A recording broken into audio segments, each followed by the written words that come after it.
sorry about that. So recently we did an Ask Elliott, and we've had a few questions come through. So this is the first video we've done, so bear with us. There may be some sort of teething problems. You may catch me getting my makeup done, things like that. Anyway, I'll crack on with the questions. So the first question we've had is, does ValetPRO have a ceramic spray? At the moment we don't, but it is something that we're looking into doing. We'll be bringing a ceramic range out sort of later on into the year.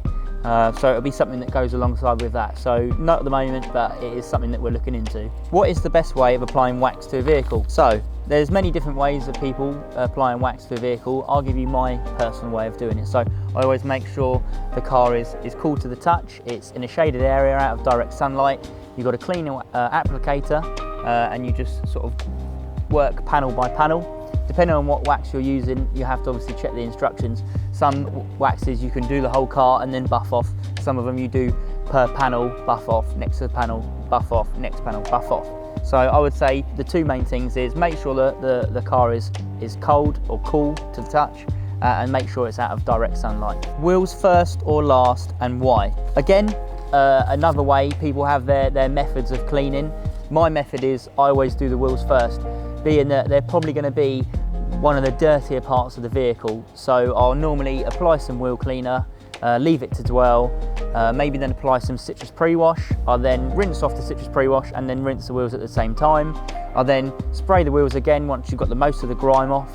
Then I agitate the wheels a second time, and then I'll rinse them off. It's probably a safer way of doing it, because if you were to wash your whole car and then clean the wheels afterwards, and all that sort of sprays all over the car, you're sort of taking a couple of steps backwards. So I would always go wheels first. What is your best everyday polish? Our best everyday polish would probably be Purple Passion.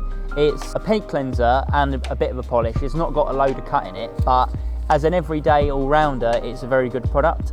If you're doing stuff like enhancement, single stage polishes, things like that, so maybe feeding old sort of like oxidized, faded paint, then Purple Passion would be the best one to go to.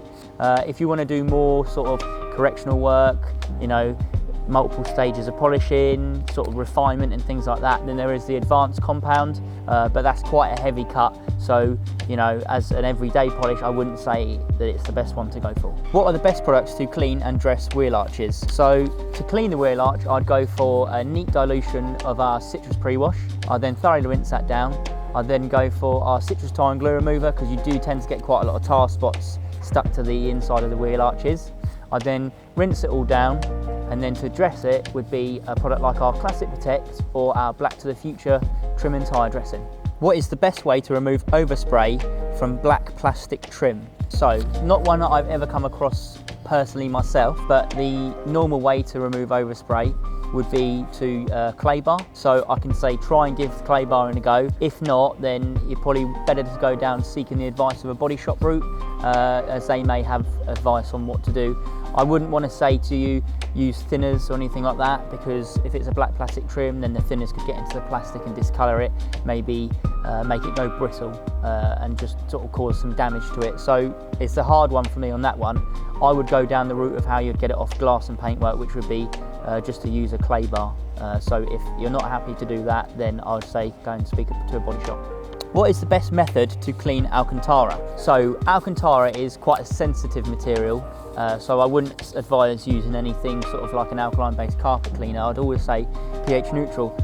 There's a video that I've used our advanced interior cleaner, which is pH neutral, and we actually cleaned some Alcantara seats from a Focus RS. So if you want to go to the website, you can find that video under the product. So on that video I used our leather brush, which is a very gentle, soft brush. So for using it with leather, it won't scratch or anything like that, and it won't sort of fray the material. And then I would say probably stay away from using a hoover with a tight nozzle on it, and if you can, maybe just lightly use an extraction machine on it. But if you want the safest option, I would say spray the product onto it, use the leather brush to agitate it, and then wipe it off with a clean, dry microfiber cloth, and then just leave it to dry naturally. What makes ValetPRO stand out compared to other brands? So we make our products in-house, which I think is a very important thing. It gives us a number of benefits, so we can make the products affordable. We're always working to make the products better.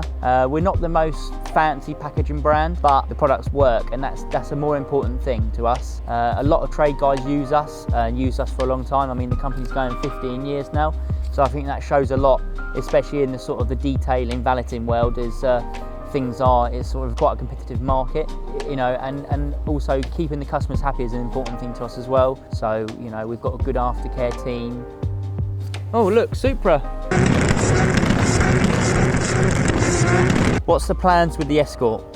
So the plans with the Escort, so it's currently not running. It was when we first got it, but it's been sitting for a bit longer and the fuel been in there since 2006. It's not starting. So we're going to whip the engine out of it, get all the interior out. Then it's going down to our local college where they're going to sand all the bodywork down, sort of get rid of some dents, you know, fill some areas that need filling, get rid of the rust and stuff like that, give it a full respray, so shuts, bay, the lot. Then it's going to come back to us. We're going to rebuild the engine while it's there, new clutch, gaskets, everything like that, and hopefully get it back to sort of its original state of when it came out the factory. So we're not unfortunately going down any crazy roads like sticking an RS turbo lump in it or anything like that, or lowering it and putting big wide wheels on it. We're going to try and get it back to sort of how it would have left the factory, and sort of just get some nostalgia going with it, I think, and see if we can sort of relate to people in that way with it. What's the best way to care for my soft top? So I would say use dedicated soft top cleaners and protectors. Don't use a jet wash on it or high pressure jet wash. Always use just your hose. So whatever comes out of your hose pressure wise, I'd say that's the safest thing for it. And just sort of regularly clean it with gentle products, and then every sort of month or so just top it up with some protector. Does claying mark your clear coat if you're not machine polishing after? How do you prevent that? I wouldn't want to say that clay buying will never mark your clear coat, even though we have 3 different grades of clay. So an orange one being the softest clay we do, if you did use that with a dedicated clay lube, then there's a chance that you would be able to get away with not marring your paintwork. But normally when you clay bar, I would say there's going to be a risk of some marring somewhere. So I would always polish a car after I'm going to clay it. If you just want to do a light decontamination stage and you don't want to risk marring your paintwork because you don't want to polish it afterwards, then I would say maybe go down the more chemical decontamination route. So use something like our Dragon's Breath, which is a pH neutral fallout remover, and then use the citrus tire glue remover then to get sort of at the tar spots, and then that way you can just agitate the products using a soft cloth, and then you don't have the risk there of causing any marring with a clay bar. Can you polish with a cordless drill? This is something I've never done, so I can't really pass comment on saying I know exactly yes or no. I imagine it's maybe similar to polishing with a rotary, but I'd always say, if for best and safest results, use a dedicated dual action machine polisher or a rotary polisher as your safest option. Is it easy to get rid of the swirls for an amateur? So yeah, I guess we're all amateurs when we started off. My advice would be, if you don't feel confident in doing it on your own car or your parents' car or someone else's car, go down to the scrapyard, find a bonnet.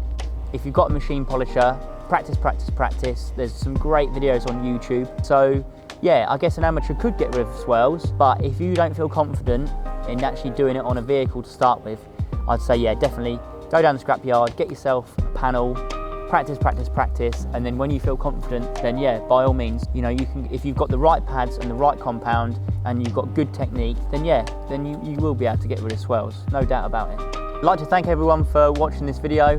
Hopefully it's not been too painful to watch. So thank you to everyone for sending the comments in.